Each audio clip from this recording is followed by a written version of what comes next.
أعوذ بالله من الشيطان الرجيم بسم الله الرحمن الرحيم أستغفر الله ربي وأتوب إليه الحمد لله رب العالمين والصلاة والسلام على خير خلقه وخاتم الأنبياء والمرسلين سيد الأولين والآخرين شفيع المذنبين رحمة للعالمين محمد وآله الطيبين الطاهرين المعصومين اللهم صل على محمد ربنا لا تزغ قلوبنا بعد إذ هديتنا وهب لنا من لدنك رحمة إنك أنت الوهاب. Assalamu alaikum, my dear brothers and sisters. By the grace of Allah subhanahu wa ta'ala, I hope so far we have learned together and learned some of the thoughts and values of al-Husayn alayhi salam, not just for our intellect, but inshallah our souls. Tonight's lecture will be a continuation of what we did yesterday, which is how Karbala can be a model to offer us perhaps a new way or a different way to think about education today. And yesterday, I wasn't just talking about Islamic education. I was talking about secular education, because the point I ended with was that there are discussions now in universities and in schools that secular education is not providing the individual of how to self-evaluate his or herself, how to be creative, how to think beyond himself or herself, that there is a transcendence, or how to dream even. These things are not really taught because the emphasis is on curriculum development, on examinations, and also on knowledge which is based on empiricism. That is, you can actually see it and touch it, not knowledge which is based on inspiration, okay? Or we often would say revelation. And so people are beginning to realize that you now have to tap back into this in order to make a rounded individual. And as we said in our lectures on faith, this was crucial in Karbala, because it appears these educational traits are the very traits which the Kufan people lacked. They did not know how to reflect on their conscience. They didn't know what to do with their desires. They couldn't make a decision as to how to increase their faith. They didn't know their place in society. Maybe they couldn't distinguish between justice and injustice. And these are the same traits that we need today. Otherwise, what is the point of education? It's okay for there to be information, that's wonderful. But if the information does not link back to the movement of my soul, then what am I learning and to what end? And I did also say in lecture 1 and 2 that universities have basically become business institutions. So at least to my humble knowledge, at least in my last 10 years of academia, I would question whether university does provide rounded and good education. And number 2, whether it does lead to happiness, which we may often perceive that you go to university, you get a job, you provide for your family. I would perhaps question that route now because of what students are being produced at university, and also because of crime rates and what is happening amongst the grassroots, whether Muslims or non-Muslims. It seems that universities are disconnected from the everyday life and everyday educational traits of human beings. Now, as Muslims, we would perhaps answer this as saying, well, we have the Qur'an. And the Qur'an is the guiding force of our education. We begin the program with recitation of the Qur'an, or most programs begin with it and a translation. Now, one of the questions which I would humbly like to pose you is, how do we regard the Qur'an in our everyday existence? And how do we teach it? And what place does it hold in our educational system? Now, so far within the Muslim community, it doesn't matter whether it's Shia or Sunni, generally the Qur'an is regarded as a book of recitation. And what is generally taught in madrasa, the emphasis is on tajweed, not generally on meaning and tafsir.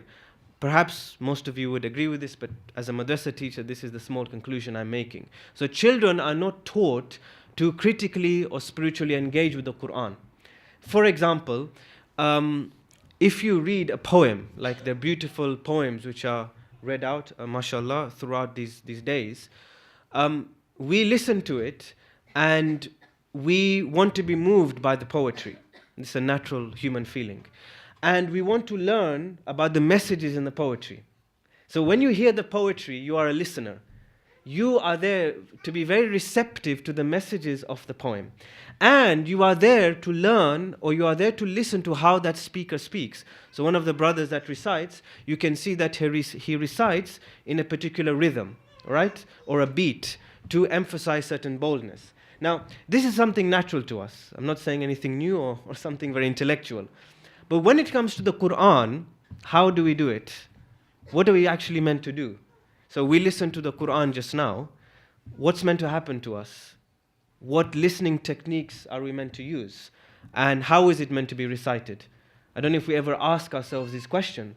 So when we are listening to poetry or watching the TV, maybe because we grew up in that environment, we are aware of certain techniques, it's easy for us. But what about the Qur'an? And the reason I pose this is because of the words of Imam al-Husayn alayhi salam. Allahumma salli ala. As a reminder to you, which I may have said 3 to 4 lectures ago, this is what he said to the Kufan people. He says, away with the idols of the Ummah, deserters of the Qur'an, deserters of the book, the people who follow shaitan, away with them, those who distort the meanings of the Qur'an, those who don't pay attention to ahadith, traditions, those who believe in some parts of the Qur'an and reject others. By God, I swear your disloyalty is expected because it is intertwined with your arteries. According to al-Husayn alayhi salam, there was a huge educational problem in society at that time. People didn't know how to connect or read or understand the Qur'an. That's a huge problem. And it's the same issue that we face today.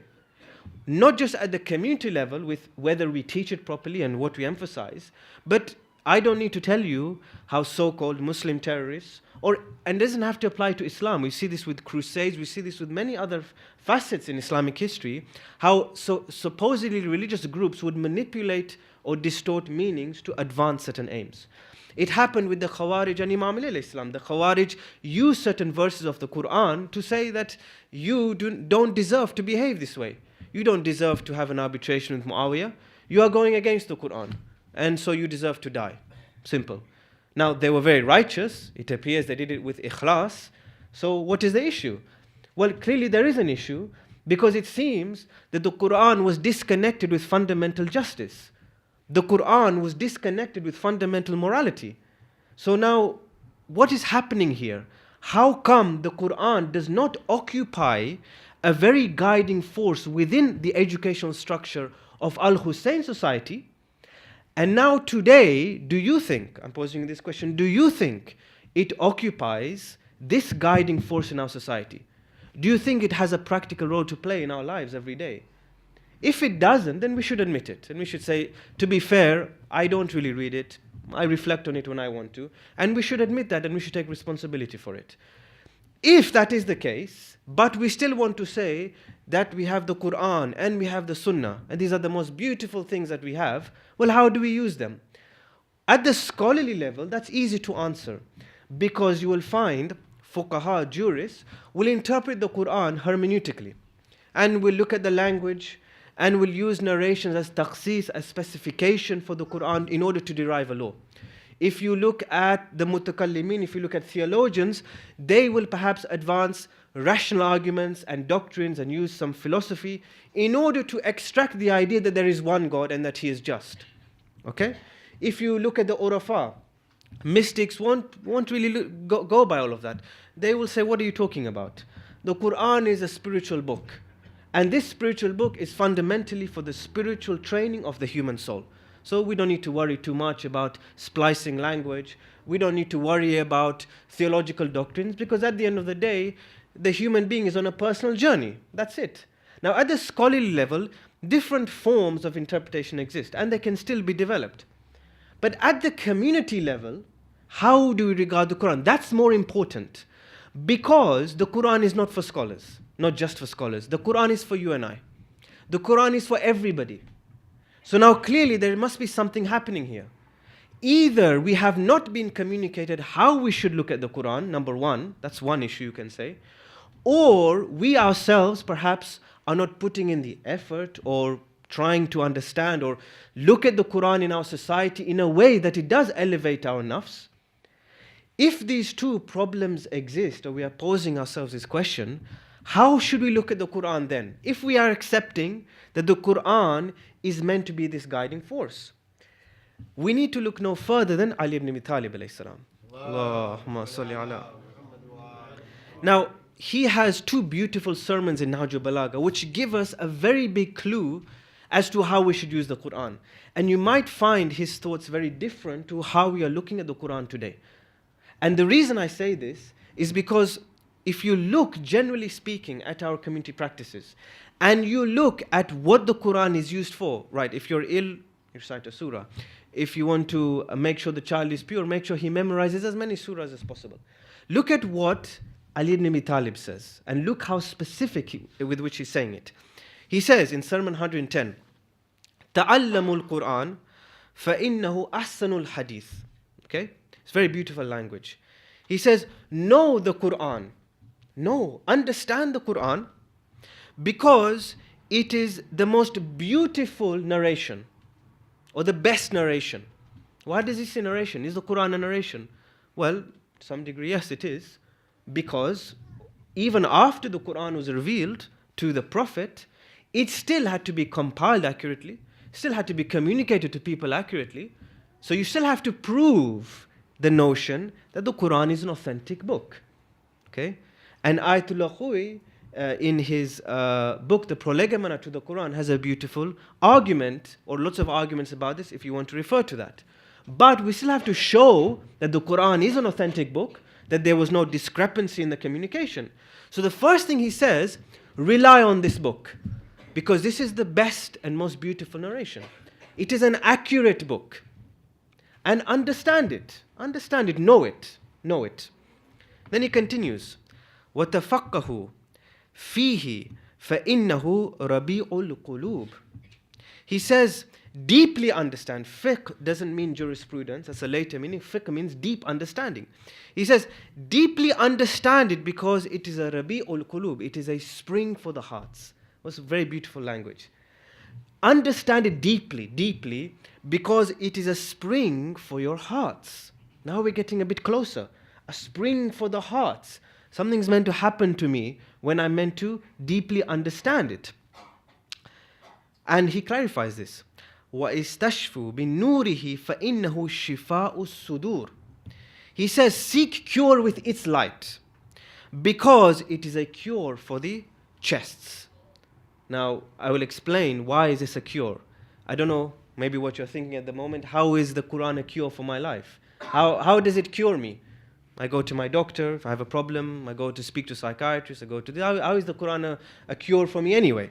Okay, I'll explain this, but let me finish the khutbah. Then he says, وَأَحْسِنُوا تِلَاوَتَهُ فَإِنَّهُ أَنْفَعُ الْقَصَصِ. He says, beautify its tilawatu, its recitation, because it has the most beneficial stories. So this is the example I gave about poetry. We listen to poetry, and poetry should be recited beautifully, not for the language's sake, so that we understand the messages in the poetry. Now, I know, of course, the Qur'an is translated in many different languages, and of course, Arabic is a beautiful language, but fundamentally, the reason why he says beautify its recitation is so that you are telling people the beneficial stories. And why is the story beneficial? Because there's always a moral of the story. So when we listen to the Qur'an, the reason why it's meant to move our hearts is because we're meant to extract a moral for us. Now, I don't know what you feel, but whether that happens to us when we listen to the Qur'an, I don't know. But we are meant to have some akhlaqi lesson or some benefit from the recitation that moves our heart. That is why we recite tajweed, not for tajweed's sake, but for the sake of the story, for the sake of the content. Now we're getting a bit closer. I'm giving you his basic understanding, right?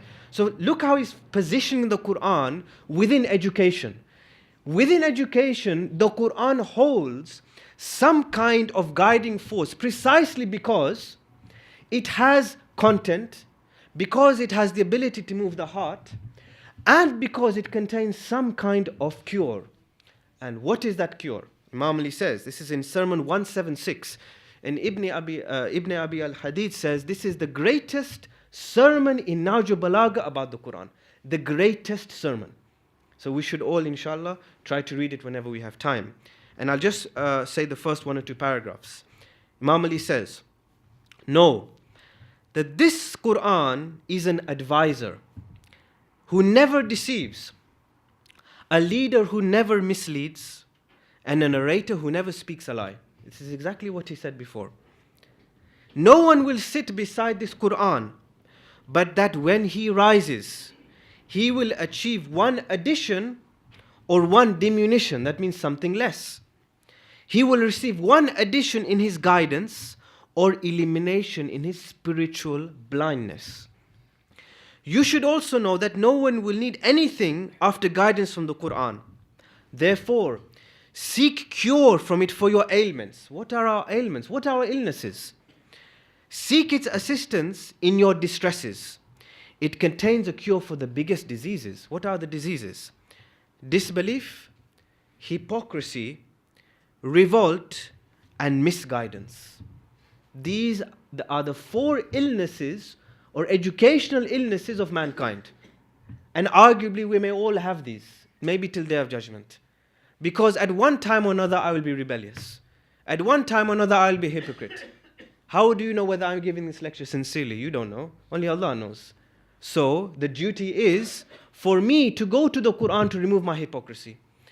Because when the Arabs say that, oh, we submit to Allah subhanahu wa ta'ala, the Prophet is commanded to say, faith has not entered your hearts. And what they are doing was hypocrisy. The other one is disbelief. What do I understand by Allah subhanahu wa ta'ala? What do I understand by my God? Do I learn about Him every day? And this was the subject of yesterday's lectures, if you remember. Knowing Allah subhanahu wa ta'ala, knowing what He wants from us. That primary relationship for me to educate myself on Allah so that I don't disobey Him is a very crucial aspect of education. And the Quran is there to teach us this. These are the 4 illnesses, arguably, that human beings face. So now, when I'm meant to go with this Quran, the Quran I'm meant to regard as a teacher, as an advisor. And as soon as I leave the Quran, or as soon as I hear this recitation, which recently happened, I am meant to have a spiritual elevation or something eliminated which was ill in me. That is the force or the status we should give the Quran in our society, in our madrasa system, and in our communities. It should have that central force, that influential force that changes people's minds. Okay? Then Imam Ali says, pray to Allah through it and turn to Allah with its love. We should go to the Quran with love. Absolute love. We want to go to this book because this book is a kind of teacher. I mentioned one point yesterday. I posed a question, how did Bilal become pious? How did this Ethiopian slave become pious? He didn't have the whole Quran in front of him. How did Salman Farsi engage on this very beautiful journey and then in meeting the Prophet and said, now I can say that I can submit to Allah subhanahu wa ta'ala. What was it that instigated this kind of movement in them? It is reported, I think this is in Al-Kafi, but Ayatollah Khoui also uses this hadith in the same book which I mentioned before. The Prophet used to teach the Quran in a certain way to his companions. When verses were revealed to the Prophet, he only used to teach 10 verses at a time to his companions. That's it, 10 verses. And he should tell them, I want you to learn these verses and I want you to practice them. Then only I will teach you another 10 verses. That's how he used to teach the Quran. It's a very good educational tool, actually. Okay, and we should develop more educational tools of how we understand and teach the Quran. Then you think, no wonder these great people became even greater. Because they imbibed the Quran in their whole conduct. And because the Prophet taught the Quran in this way that it started to move their heart. And they could not move anymore until their heart had fully imbibed the message of the Quran. Subhanallah.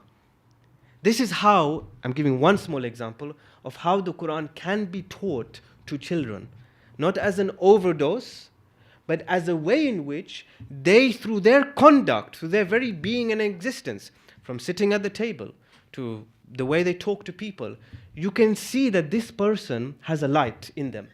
You can see that this person is reflecting the verses of the Qur'an. That should be our objective. Salawat.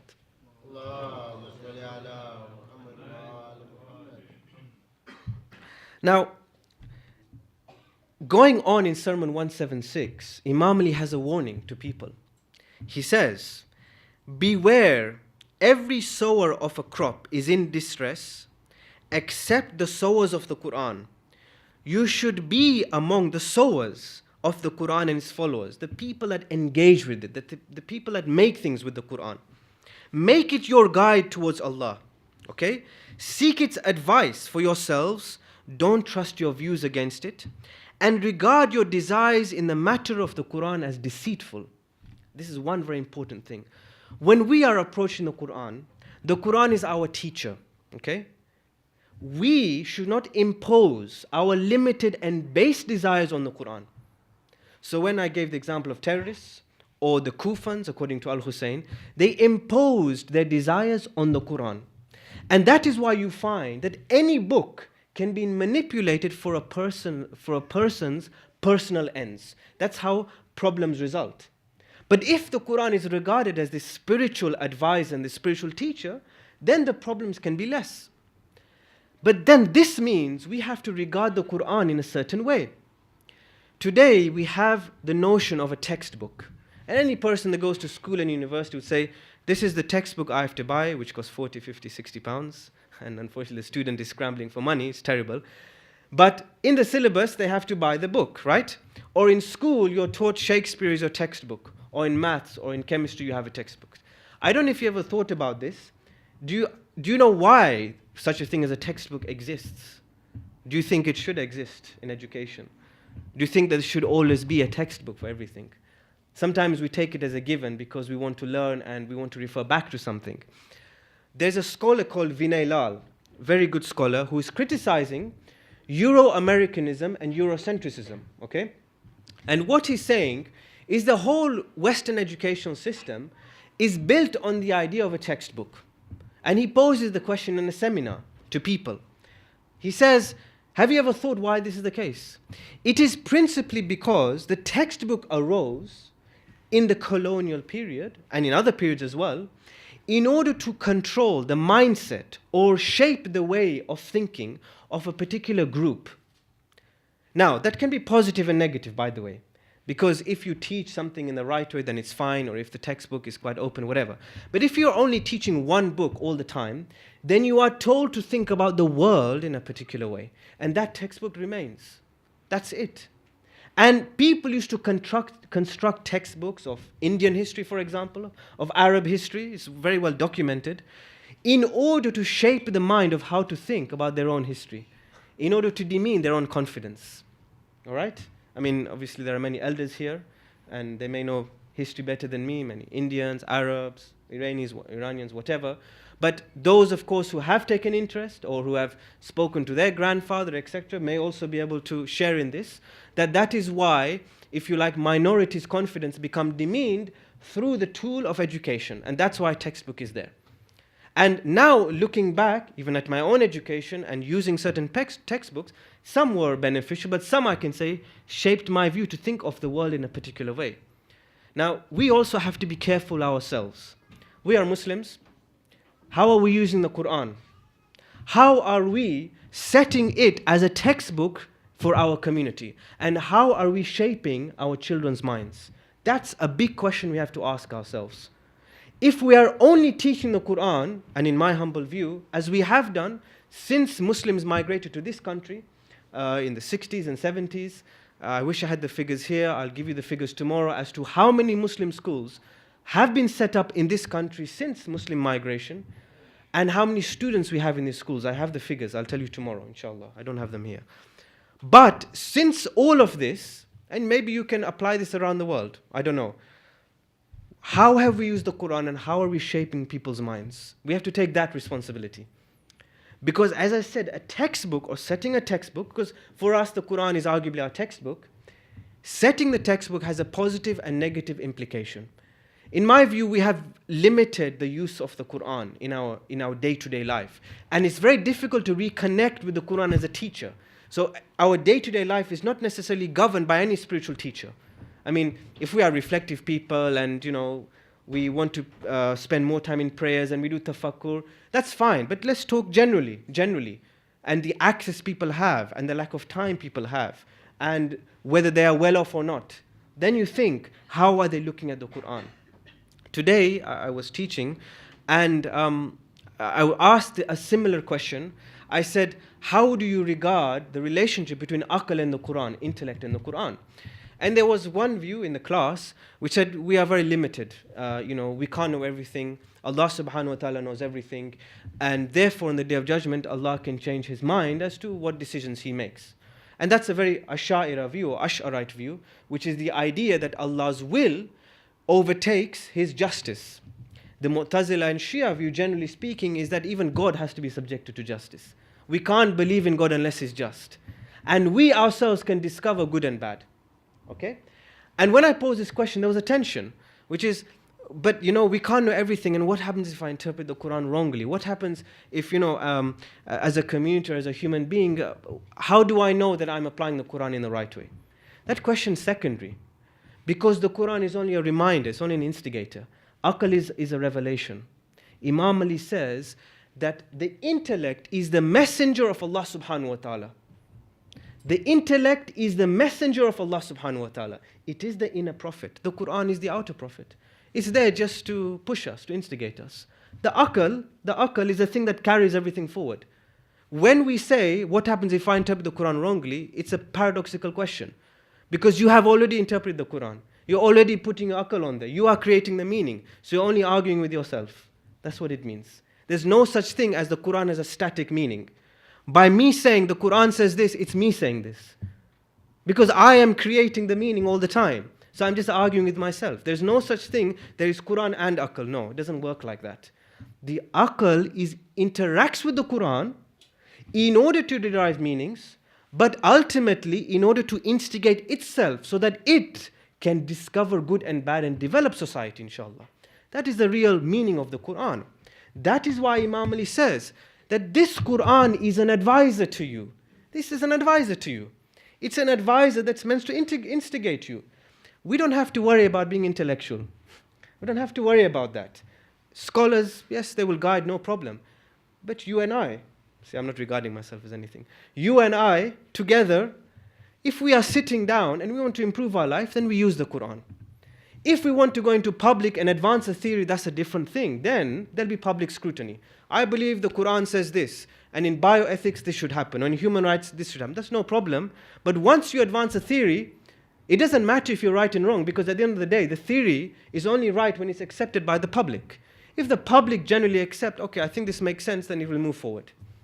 That's not a worry for individuals. So we should feel confident about engaging with the Qur'an. That is why our dear first Imam says, pray to Allah through it and turn to the Qur'an with love. He's giving people, instilling people the confidence to go into the Qur'an, not to say, I lack things. No, this is not for me. No. Because otherwise you end up like the Kufans. And the Kufans have no moral station. They have no position as such. They rejected some parts, they accepted some. And then when Bibi Zainab alayhi salam gave that famous sermon in Kufa, she says, woe to you, what have you done? What have you done to yourselves? How have you used your aql? How did you use the Qur'an? Because they did not have the confidence to undertake that journey. Let us be confident. Let us show the Qur'an as a very confident book and to children, and let children be confident towards it. Then one will be spiritually inspired and intellectually inspired. Salawat.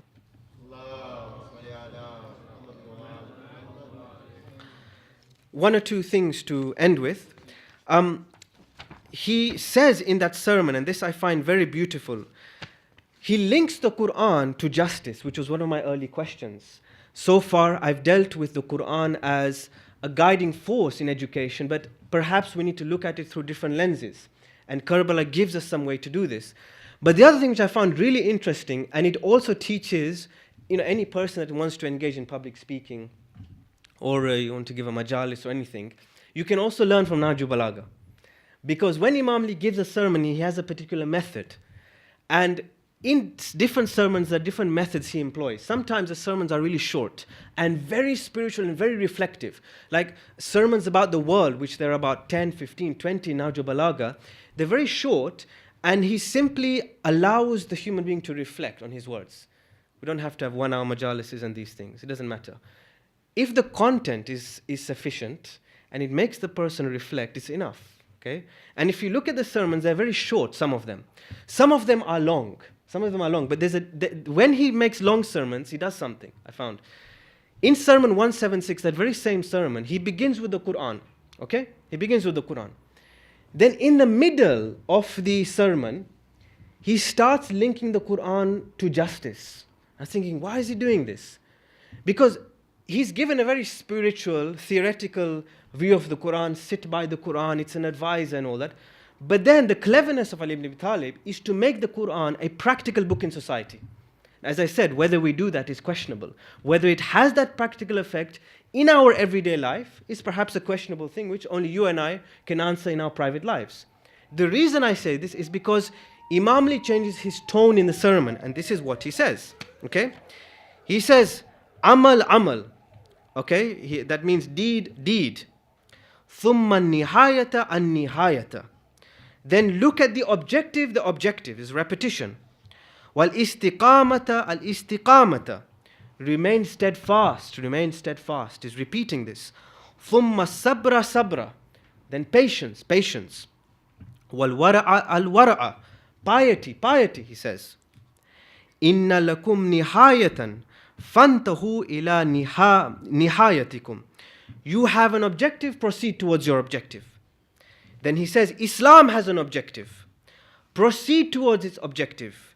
Proceeds towards Allah by fulfilling His rights, which He has enjoined upon you. Now look at this. Look at the beauty of this. The Qur'an now becomes a book which is there to enforce or implement justice in society. To enforce or help us enforce rights in society. Fundamentally, the Qur'an is a just book. And we have so many verses about the Qur'an where Allah says or commands us to do justice all the time. So now, if there's any discrepancy at any time, whether Muslim or non-Muslim, where somebody is saying the Qur'an is commanding me to do this, okay? Could be killing, all right? It could be banning a scholar, all right? It could be justifying an institution which is corrupt. Anything, I'm giving you basic human examples. If at any time somebody uses the Qur'an to do this, it means they are manipulating the very standard of justice in the Qur'an or the objective of the Qur'an, which is to give justice in society. And we as human beings, at least in the Shia and Mu'tazila view, believe that we can discover good and bad. And any interpretation, any aspect of the Qur'an can be subject to an ethical and moral standard. When it doesn't agree with our fitrah, when it doesn't agree with our standard of morality, and I don't mean a standard of morality that's subjective, I mean a standard of morality that we are thinking about, that we are using evidence, that we are not creating willy-nilly, we are trying to say, no, I think this is the right thing in society. When any interpretation goes against that, then we can say, you have used the Qur'an incorrectly. And you have disconnected the Qur'an from the very fabric of society. And you are making the Qur'an a tool, a contributory tool for the society to descend into corruption. That's the kind of awareness we need. If we all had this kind of awareness, then we would readily use the Qur'an in this manner, and it could help develop frameworks to promote justice in society and stop injustice. Salawat. Just a 1 or 2 line conclusion. Tonight, I hope I've been clear in saying maybe of how we can use the Qur'an in our personal life as a spiritual and moral advisor, and in our public life, connecting it to justice. We have dealt with the knowledge of God yesterday, and now the Qur'an. Tomorrow, I'm going to bring all of these factors together and inshallah talk about a possible way in which we can reform the madrasa system. Jazakallah. Let's open up to questions.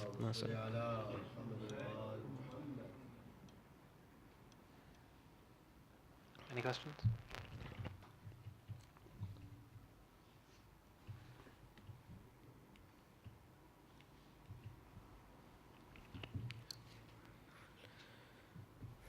I've got a question. So, you talked about how we interpret the Quran based on a system of justice, or based on our aql and what we therefore feel justice is.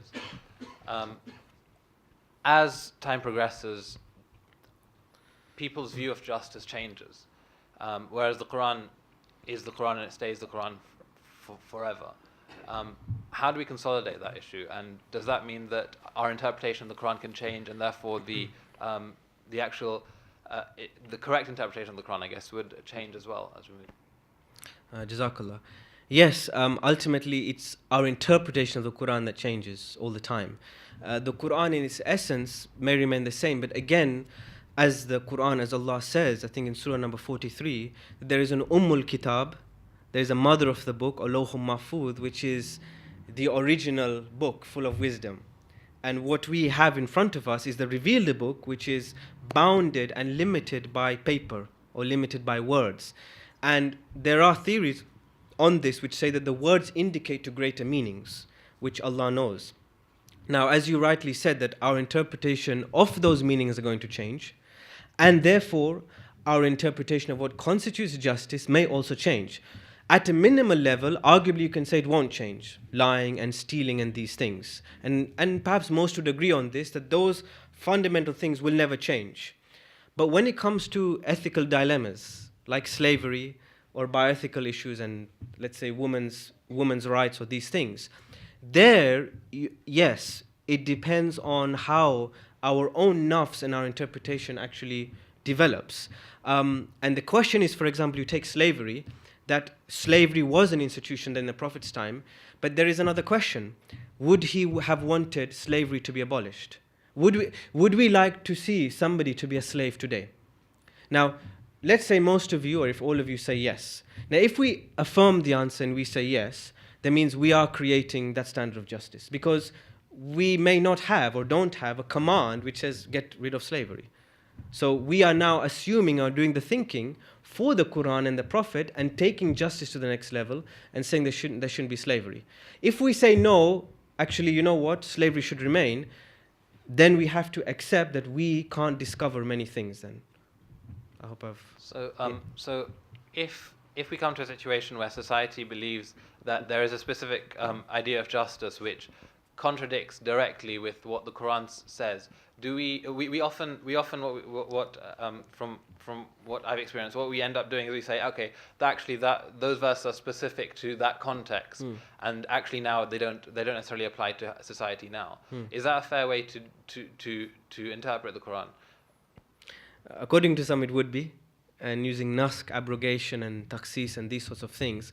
According to reformist scholars, no, because they would say that's a cop-out and a real standard has not been created. I'm just summarizing, obviously. So they would say no. People like Cardivar and many others would say no. How can you say that? So they would create a rational standard of justice. And when that does happen, if there is some tension, the only way, and I don't have all the answers, the only way it appears, which is a consistent method, is if there is something absolute nas, or which is explicit, and there are only few verses in the Quran like that, and there is a contradiction with our standard and the explicitness, and it seems to go against the explicitness, then we should drop our standard. But that still leaves 95% room of creativity for us, because I think there are only very few verses of explicitness in the Quran. But I don't know how else to answer that, unless we further develop our standards of morality, because not everything is contained in the Quran. So, eternal question. Thanks. Just a question for us as lay people. Now, it was I think Ali Shariati who said the Quran has been written so that the most intellectual person to the most simple person can understand it. Even an illiterate person can understand it. And I mean, I had a question. I mean, when you actually read it, there are a lot of things that actually you don't really understand what's exactly meant, and you have to reflect on it. And I suppose for those of us lay people who are limited in our time, what's useful if you have to choose?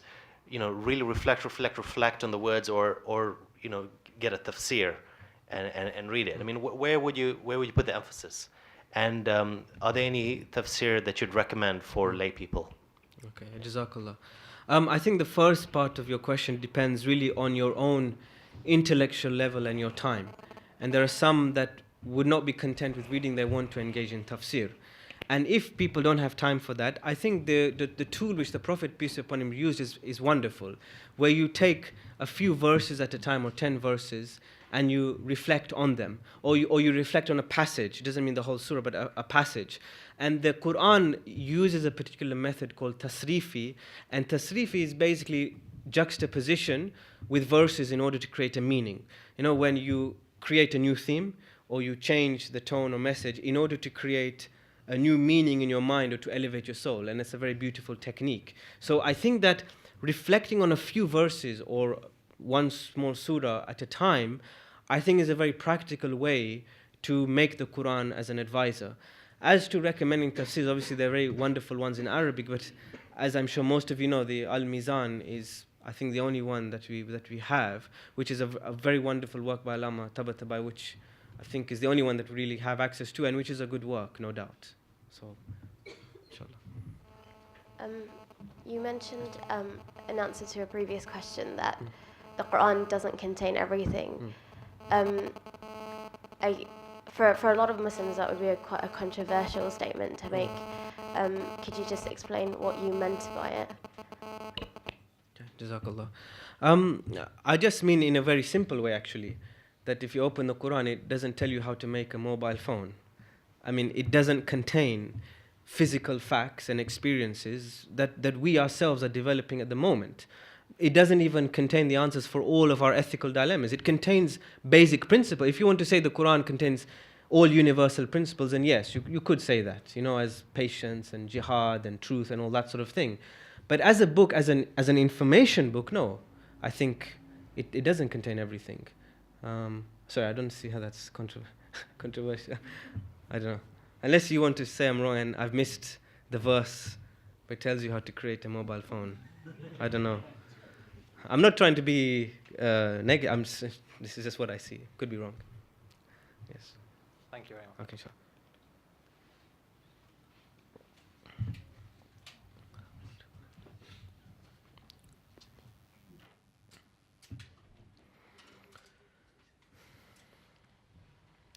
Inna lillahi wa inna ilayhi raji'un.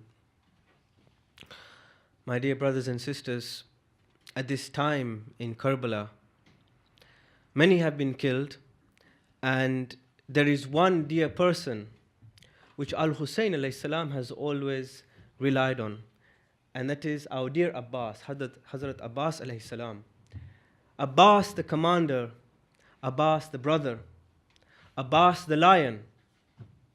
This is what Hussein saw in Abbas. This is what we see in Abbas. But Abbas said one thing to al-Husayn alayhi salam, which brought a tear to his eye. Abbas says to al-Husayn, he says, "Oh brother, permit me now to advance into the battle. Permit me now to go and fight. My heart has become restricted, and I wish to avenge the blood of the martyrs." The Imam says, "Abbas, go and get some water for the thirsty children who have not had a sip of water for some days." Abbas hears the cries of the thirsty children, and he goes to the battlefield with 2 water skins. And he says, "O lights of my eyes, I will go and fetch water for you. Your dear uncle will go and get water for you and will quench your thirst." Abbas advances and he says, "By Allah subhanahu wa ta'ala, you should know that this is Hussein here and he is surrounded by death, but you will not overcome him." As Abbas goes in and fills the water skin and puts it on his right shoulder, they start to attack him. Abbas's left shoulder is severed, and he says, "By Allah, even if you cut off my arm, I will forever defend my religion." and the Imam that is truly from the lineage of the Messenger, the pure, the trustworthy. He continued and continued. And finally they started to attack his other arm. At this Abbas said, O soul, do not fear the disbelievers. Take the glad tidings of the Almighty. To the Messenger, the chosen Lord, though their transgression they have cut off my arm, O Lord, drive them into the heat of the fire. Our Abbas was struggling at this time. What could he do with the water skins? What could he do? Could he bring back water for the children? Where could he put the water skin on his body? Our brave Abbas still continued. Abbas said, Oh my brother, they are attacking me. Oh my brother, what shall I do? Oh Husayn, accept my final salam. The Imam was crying and he said, Oh Abbas, I want to come to your aid now. Abbas was drowning in his own blood. Husayn started crying and said, Oh brother, oh Abbas, oh soul of my heart, oh Abbas, now my back has been broken. My means of release have been devastated and my hopes have been cut short. What could Husayn do? Where was this brave lion? Where was his commander? Where had he gone? He was lying in his own blood. He had not even got the water back to the children. As just before Abbas was about to pass away, the Imam asked, Oh Abbas, why do you cry? Abbas replied, Oh brother, how can I not cry when I see you holding my head in your lap? And I know that there'll be nobody there to help you. The Imam put his hand on Abbas's head and they both started crying. Then he started to take Abbas back to the tents.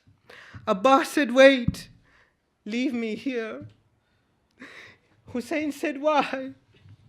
He said, I feel shy of your daughter Sakina because Sakina was asking for water and I have failed her. I promised to bring back water and now I couldn't. Al-Husayn said, May Allah reward you on behalf of your brother, for you have helped me whilst alive and now after your death. O Allah subhanahu wa ta'ala, may you shower your utmost mercy on the shuhada of Karbala, on the children, on the women. May we follow their footsteps. May you give us the bravery of Abbas. May you give us the bravery today to enact justice in our lives. O Allah subhanahu wa ta'ala, may you make us pure people. O Allah subhanahu wa ta'ala, may you make us follow Al-Husayn's message and not be like the Kufans. Inna lillahi wa inna ilayhi raji'un. Surah Al-Fatiha.